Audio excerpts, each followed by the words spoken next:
Hello friends, मैं दीपक मौर्य। मेरा YouTube channel DK online learning में आप सभी का स्वागत है। तो कैसे हैं दोस्तों? आशा करते होंगे कि मस्त होंगे, स्वस्थ होंगे और अच्छे से अपने क्लास को भी कर रहे होंगे।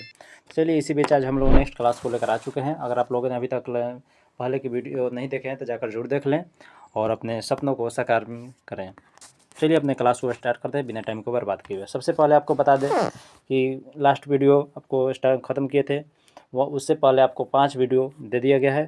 आज 6 नंबर वीडियो है। तो चलिए आज इसको हम स्टार्ट करते हैं। ध्यान दीजिए क्या बोला गया।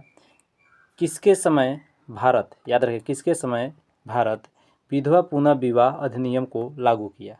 बताइए, किसके समय में भारत में विधवा पुनः विवाह अधिनियम को लागू किया गया था? बताइए किसके समय में? तो याद रखिएगा आपको लॉर्ड कैनिंग के समय 1856 में। याद रखिए लॉर्ड कैनिंग के समय 1856 में हुआ था। ठीक है, लागू किया गया था लॉर्ड कैनिंग के समय 1856 में। इसने भारत शासन अधिनियम 1858 के अंतर्गत, भारत शासन अधिनियम 1858 के अंतर्गत मुगल सम्राट के पद को समाप्त किया गया। याद रखिए, मुगल सम्राट के पद को समाप्त किया गया। ठीक है, यानी भारत शासन अधिनियम 1858 के अंतर्गत मुगल सम्राट के पद को समाप्त किया गया था। इसी के शासनकाल में, याद रखिएगा किसके शासनकाल में? तो यानी कि लॉर्ड कैनिंग के शासनकाल में। ठीक है, लॉर्ड कैनिंग के शासनकाल में 1857 का विद्रोह हुआ था। क्लियर? 1857 का विद्रोह हुआ था, क्योंकि विधवा पुनः विवाह का अधिनियम कब लागू हुआ था? तो 1856 में लागू हुआ था कैनिंग के द्वारा।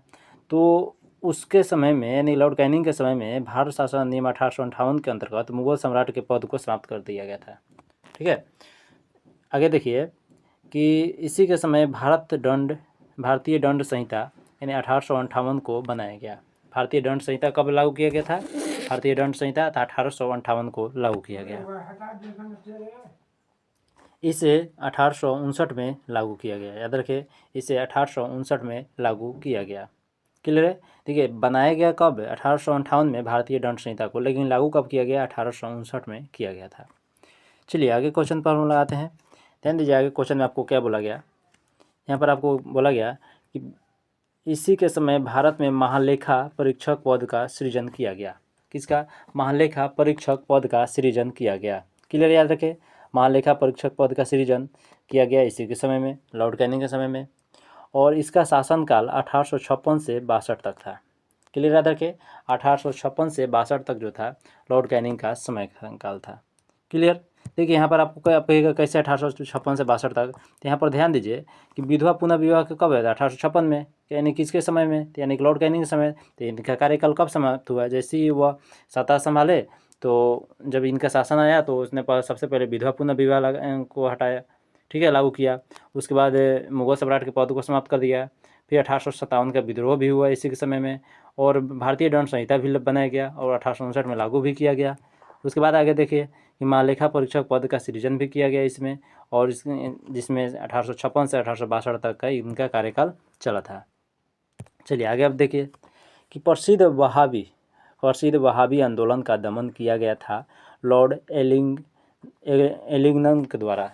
क्या इसके द्वारा? लॉर्ड एलिंगटन के द्वारा प्रसिद्ध वहाबी आंदोलन का दमन किया गया था लॉर्ड एलिंगटन के द्वारा।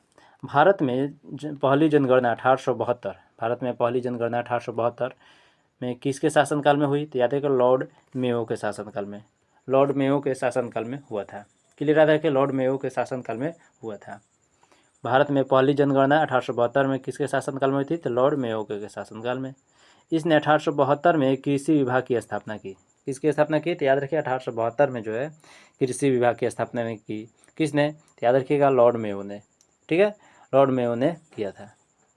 आगे ध्यान दीजिए, किसके शासनकाल में रिचर्ड स्ट्रेची की अध्यक्षता में अकाल आयोग की नियुक्ति की गई? तो किसके? तो याद रखिए लॉर्ड लिटन के समय में।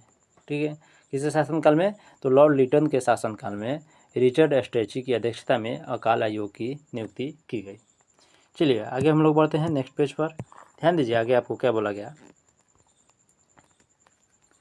चलिए देखिए, यहाँ पर बोला गया कि प्रसिद्ध पूना समझौता कब हुआ था? तो 24 सितंबर 1932 को हुआ था। पूना समझौता कब हुआ था? तो 24 सितंबर 1932 को हुआ था।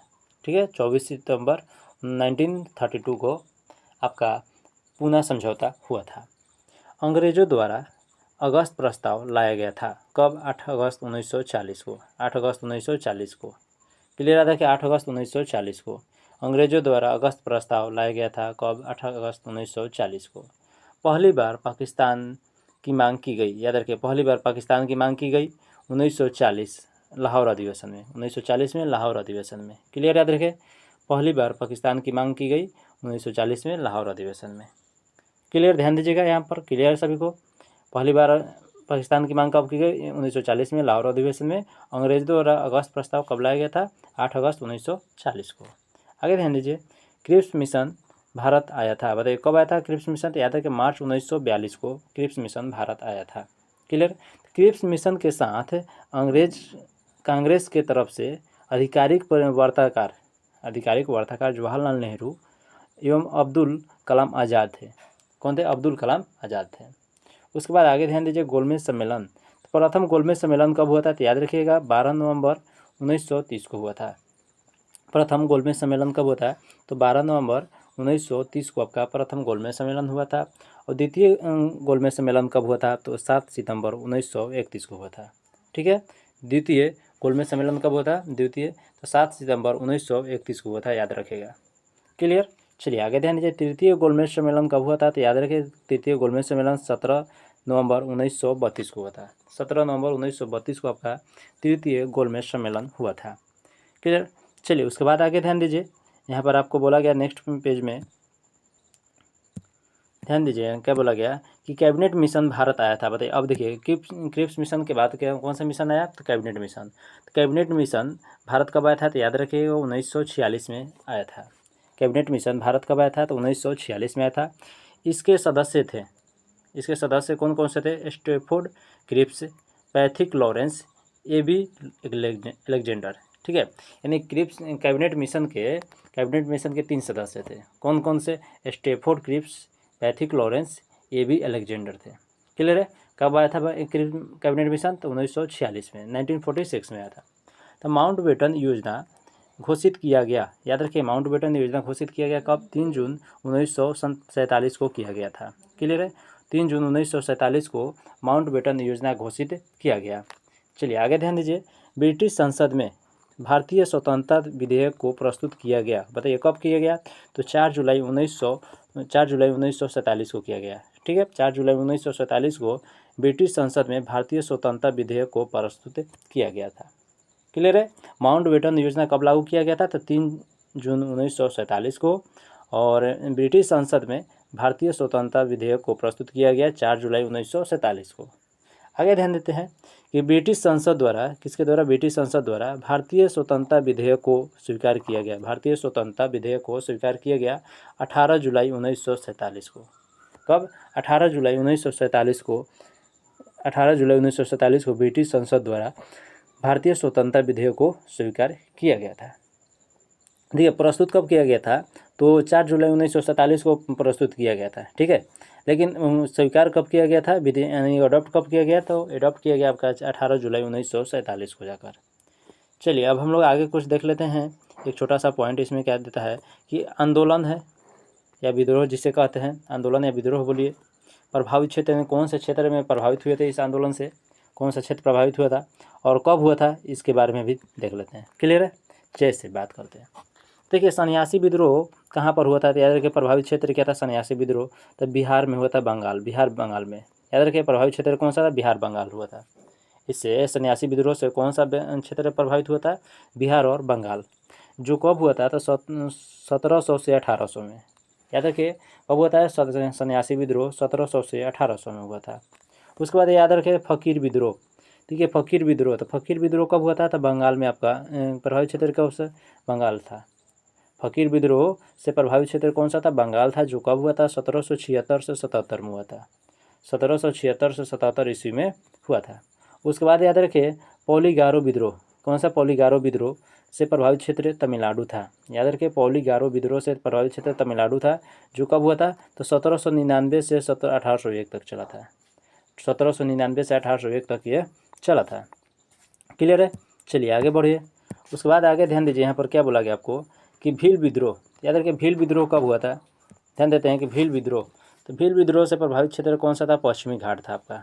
भील विद्रोह से प्रभावित क्षेत्र कौन सा था, तो आपका पश्चिमी घाट था। तो इससे कब हुआ था, तो याद रखिएगा 1825 से 31 तक हुआ था यह। कब हुआ था, 1825 से 31 तक यह हुआ था। क्लियर है। रामोसी विद्रोह, याद रखिए रामोसी विद्रोह कब हुआ था, तो इससे प्रभावित क्षेत्र कौन, पश्चिमी घाट था, जिससे कब हुआ था, तो याद रखिएगा 1822 से 1829 तक हुआ था। ठीक है, रामोसी विद्रोह 1822 से 1829 तक से प्रभावित क्षेत्र कौन सा था, पश्चिमी घाट था। अहोम विद्रोह याद रखिएगा प्रभावित क्षेत्र कौन सा, असम था। याद रखिएगा इससे कब हुआ था, 1828 में। देखिए जो ज़्यादा इम्पोर्टेंट होगा आपको बता दें, जैसे भील विद्रोह हो गया आपको, और आगे पहले बताया गया था सन्यासी विद्रोह हुआ, ठीक है, और जैसे रंपा विद्रोह हो गया, नील विद्रोह होगा, संथाल विद्रोह हो गया, बहावी विद्रोह हो गया, ठीक है। ये सब मुंडा विद्रोह जो है, मोपला विद्रोह, ये सब बहुत ज़्यादा इंपॉर्टेंट है, बार बार एग्जाम में आपको पूछा जाता है, इस बात को जरूर ध्यान दीजिएगा। चलिए आगे ध्यान दीजिए, कोल आंदोलन। देखिए कोल आंदोलन जो होता है, कोल विद्रोह, ये कब कहाँ पर हुआ था, तो छोटा नागपुर पठार, इससे छोटा नागपुर का क्षेत्र जो था इससे प्रभावित था। ठीक है, कोल आंदोलन से छोटा नागपुर का क्षेत्र जो है वो प्रभावित हुआ था। जो कब हुआ था, तो याद रखिएगा 1831 से 32 तक हुआ था, 1831-32 तक हुआ था। बहावी आंदोलन की बात कर लेते हैं। बहावी आंदोलन से प्रभावित क्षेत्र कौन से थे, बिहार उत्तर प्रदेश था। बहावी आंदोलन से प्रभावित क्षेत्र कौन सा था, बिहार उत्तर प्रदेश था। और इससे ध्यान दीजिएगा कब हुआ था, तो 1831 में हुआ था यह। कब हुआ था, 1831 में हुआ था। संथाल विद्रोह को याद रखिए, संथाल विद्रोह से प्रभावित क्षेत्र को बंगाल और बिहार था। याद रखिए बंगाल और बिहार था संथाल विद्रोह से। असन्यासी विद्रोह से भी बंगाल बिहार आपका प्रभावित क्षेत्र है। ठीक है, आगे ध्यान दीजिए कि जो कब हुआ था, तो 1855-56 में हुआ था। 1855-56 में हुआ था। नील विद्रोह, याद रखिए नील विद्रोह से प्रभावित क्षेत्र कौन सा था, बंगाल बिहार था। नील विद्रोह से बंगाल बिहार था। जो कब हुआ था, तो याद रखिएगा 1859 से 60 तक हुआ था। क्लियर है, जो 1859 से 60 तक आपका हुआ था। उसके बाद आगे बात कर लेते हैं हम लोग, तो रंपा विद्रोह। तो रंपा विद्रोह से प्रभावित क्षेत्र कौन सा था, तो याद रखिएगा आंध्र प्रदेश था। कौन सा, आंध्र प्रदेश था। जो कि कब हुआ था, तो 1879 से 92 तक हुआ था। 1979 से 22 तक हुआ था, 1922 तक। ठीक है, 1879 से लेकर 1922 तक आपका रंपा विद्रोह हुआ था। उसके बाद बात कर लेते हैं तो मुंडा विद्रोह। तो मुंडा विद्रोह जो प्रभावित क्षेत्र था आपका झारखंड में था। ठीक है, झारखंड में था। जो कब हुआ था, 1899 से लेकर 1900 तक चला था। 1899 से 1900 तक। जैसे मोपला विद्रोह की बात कर रहे थे, मोपला विद्रोह से प्रभावित क्षेत्र केरल था। ठीक है, मोपला विद्रोह से प्रभावित क्षेत्र कौन सा, केरल था। जो कब हुआ था, 1921 में हुआ था। जैसे ज़्यादातर एग्जाम में पूछा जाने वाला कौन सा, याद रखिए मोपला विद्रोह ज़्यादा एग्जाम में आता है, मुंडा विद्रोह आता है, रंपा विद्रोह आता है। ठीक, एक आता है नील विद्रोह, संथाल विद्रोह आता है। ठीक है, उसके बाद आपको बताते हैं कौन सा ज़्यादा एग्जाम में पूछा जाता है। ध्यान दीजिए, जैसे सन्यासी विद्रोह आपका आता है। ठीक है, तो ये सब जो आपका पॉइंट है वो ज़्यादातर एग्जाम में पूछा जाता है। चलिए आगे ध्यान दीजिए, अब हम लोग आगे बढ़ते हैं। देखिए यहाँ पर आगे आपको क्या बोला गया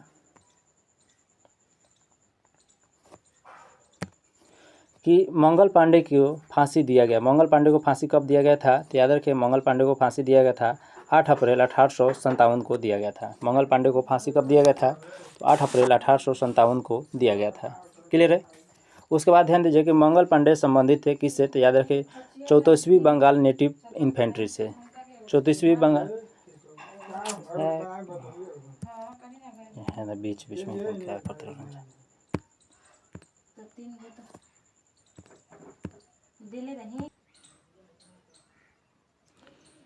चलिए ध्यान दीजिए, यहाँ पर क्या बोला गया आपको, ध्यान से देखिए। अब आगे बढ़ते हैं हम लोग। क्या यहाँ पर देखिए, मंगल पांडे को फांसी दिया गया। याद रखिए मंगल पांडे को फांसी कब दिया गया था, तो 8 अप्रैल 1857 को दिया गया था। मंगल पांडे को फांसी कब दिया गया था, तो 8 अप्रैल 1857 को मंगल पांडे को आपका फांसी दिया गया था। क्लियर है, मंगल पांडे को फांसी कब दिया गया था, तो 8 अप्रैल 1857 को दिया गया था। तो मंगल पांडे संबंधित है किससे, 34वीं बंगाल नेटिव इन्फेंट्री से। ठीक है, मंगल पांडे किससे संबंधित थे, तो 34वीं बंगाल नेटिव इन्फेंट्री से संबंधित है। 1857 की क्रांति की शुरुआत हुई कब, 10 मई 1857 को। 1857 की क्रांति की शुरुआत कब हुई, 10 मई 1857 को हुआ था। 1857 की क्रांति, याद रखिए 1857 की क्रांति की जांच के लिए गठित किया गया था, तो पील कमीशन को। याद रखिए पील कमीशन को गठित किया गया था। ध्यान दीजिएगा किसको गठित किया गया था, तो पील कमीशन को आपको गठित किया गया था 1857 की क्रांति के समय। क्लियर है, 1857 क्रांति के समय किसको गठित किया गया था? तो पील कमीशन को गठित किया गया। उसके बाद हम लोग आगे बात कर लेते हैं, ध्यान दीजिएगा। 1857 की क्रांति के समय भारत का गवर्नर जनरल कौन था?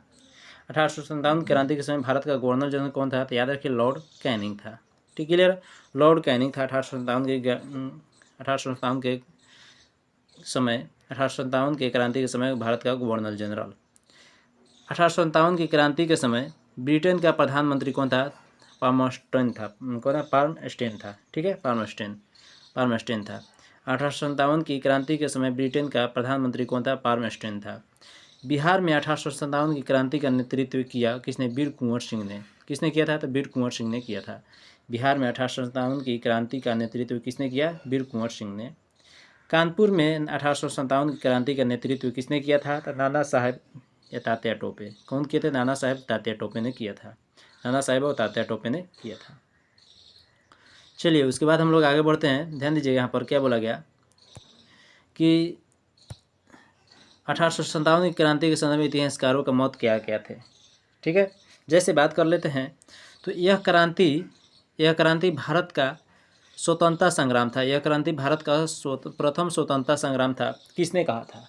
कौन से इतिहासकार ने कहे थे? बताइए। याद रखिएगा, बी.डी. सावरकर ने कहे थे। क्या? बी.डी. सावरकर ने कहे थे कि यह क्रांति जो है भारत का प्रथम स्वतंत्रता संग्राम था। भारत का प्रथम स्वतंत्रता संग्राम था। बी.डी. सावरकर ने यह बात बोले थे। यह पूर्णतः सिपाही विद्रोह था। यह पूर्णतः सिपाही विद्रोह था। यह किसने कहा था? तो याद रखिएगा, यह किसने कहा था? यह पूर्णतः सिपाही विद्रोह था। सर जॉन लॉरेंस एवं सीले ने। सर जॉन लॉरेंस एवं सीले ने बोले थे। सर जॉन लॉरेंस एवं सीले ने ये बात बोले थे। क्लियर है? आगे ध्यान दीजिए। यह बर्बरता तथा सभ्यता के बीच युद्ध था। यह बर्बरता तथा सभ्यता के बीच युद्ध था। किसने कहा था? तो याद है टी.आर. होम्स ने कहा था। कौन कहे थे? तो टी.आर. होम्स ने बोले थे यह बात। टी.आर. होम्स ने यह बात बोले थे। उसके बाद यह धर्मांधों का ईसाइयों के विरुद्ध युद्ध था। यह धर्मांधों का ईसाइयों के विरुद्ध युद्ध था। किसने कहा था? तो ध्यान दीजिएगा कि यह किसने बोले थे? तो L.E.R. रीज ने यह बात बोले थे। यह अंग्रेजों के विरुद्ध हिंदू एवं मुसलमानों का षड्यंत्र था। यह अंग्रेजों के विरुद्ध हिंदू एवं मुसलमानों का षड्यंत्र था। यह किसने बोला था? तो जेम्स आउटरम डब्ल्यू टेलर ने यह बात बोले थे। जेम्स आउटरम डब्ल्यू टेलर ने बात बोले थे।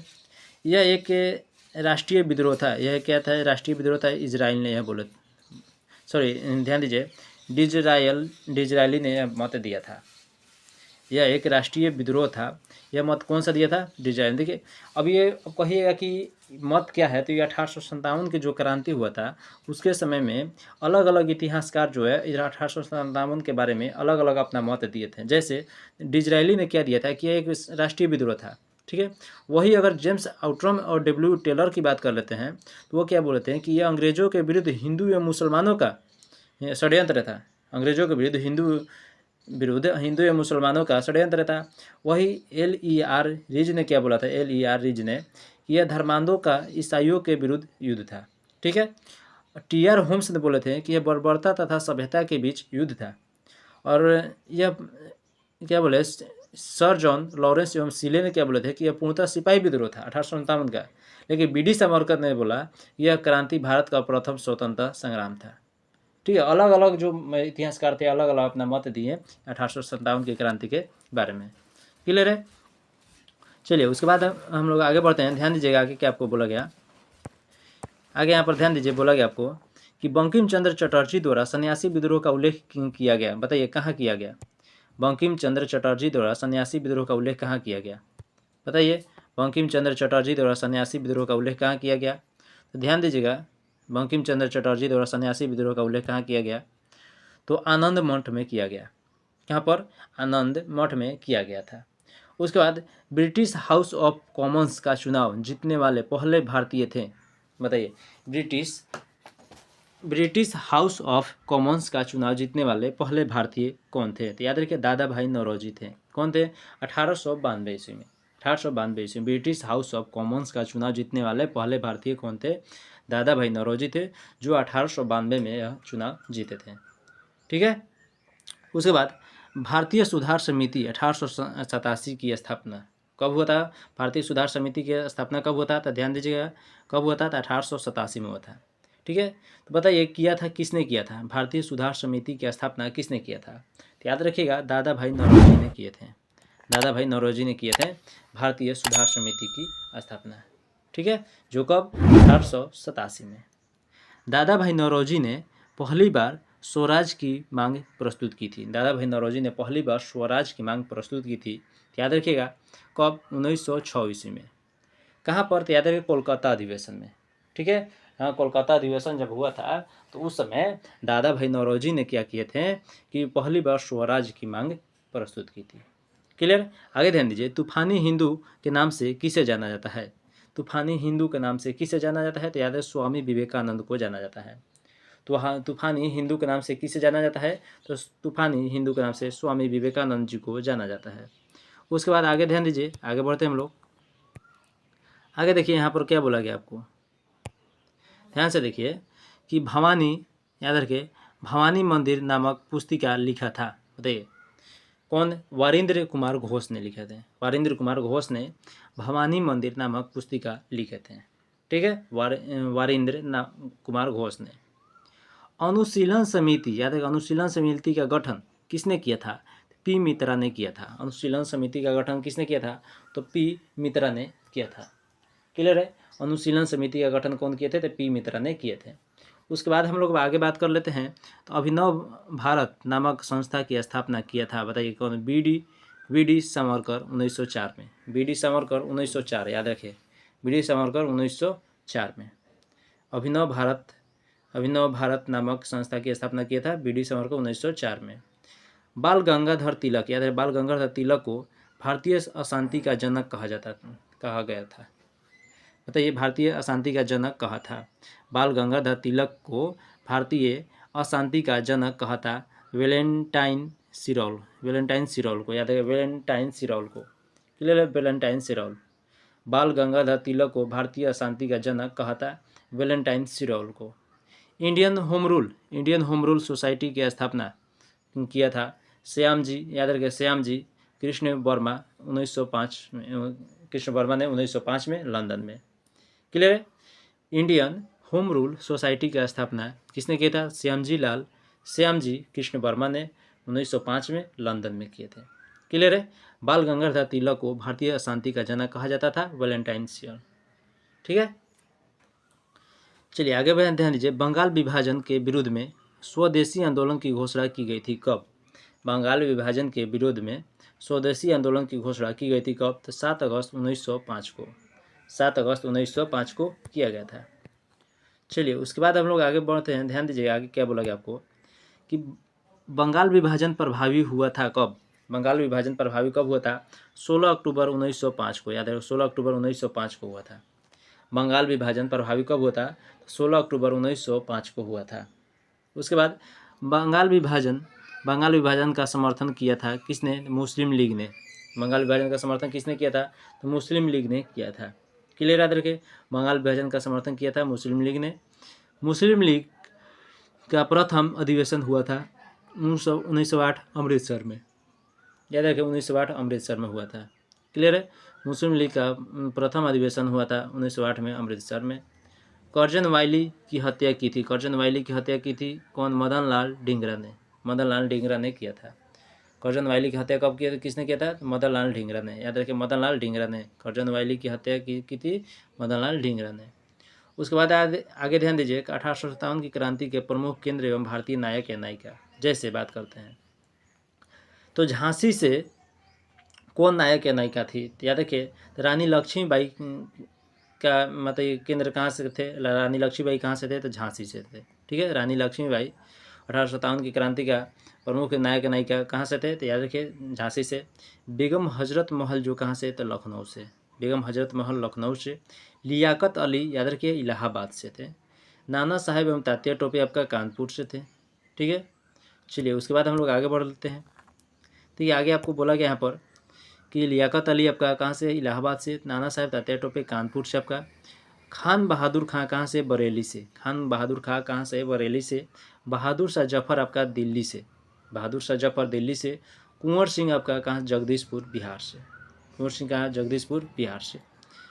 ठीक है, इतना तक आप लोगों को क्लियर है। चलिए आगे बढ़ते हैं हम लोग। तो चलिए आगे आपको क्लास सबको नेक्स्ट क्लास में दिया जाएगा कौन सा, तो याद रखिएगा।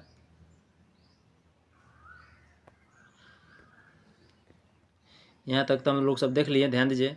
आगे हम लोग यहाँ से क्लास को कंटिन्यू करेंगे कि एनी बेसेंट द्वारा मद्रास में होम रूल लीग की स्थापना किया गया, याद रखिए सितंबर 1916 में। चलिए आज की क्लास को हम लोग इतना ही पेंट करते हैं। नेक्स्ट वीडियो में लेकर आते हैं नेक्स्ट टॉपिक से। तब तक आप लोग मेरे चैनल के साथ